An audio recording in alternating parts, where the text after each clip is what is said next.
Alors c'est marrant, l'autre jour, j'étais en train de donner une formation dans une entreprise et il y a eu un débat pendant plusieurs minutes, qui était hyper intéressant sur la parenthèse. Parce qu'à un moment, j'ai parlé dans les différents outils du langage inclusif de la ponctuation et que dans la ponctuation, on pouvait utiliser plein de choses, le point final, le point médian, la parenthèse, le tiret, que sais-je. Et là, il y a une personne qui m'a dit: «Ah non mais attends, la parenthèse, c'est de l'écriture inclusive?» Je dis: «Bah oui, en fait.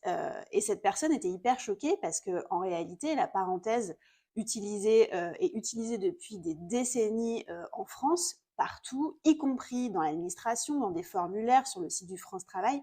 C'est hyper commun, c'est hyper fréquent en fait de voir une forme écrite au masculin avec un E entre parenthèses.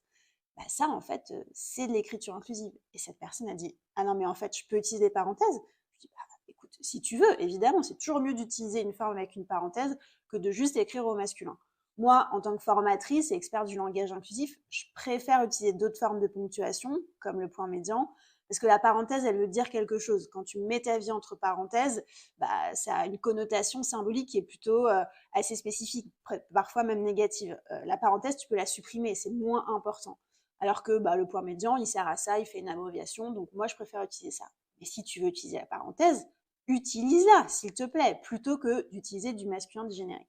Et donc c'est marrant en fait de réaliser que bah, en fait ça fait des décennies qu'on utilise de l'écriture inclusive partout, y compris sur ta carte d'identité. Si elle est un peu vieille, il y a écrit né le avec le deuxième E entre parenthèses, et que donc bah, l'administration française, l'État l'utilise sans que ça crée de problème, sans que ça crée de polémique. Et là, en ce moment, je suis en train de préparer une formation sur du langage inclusif en allemand.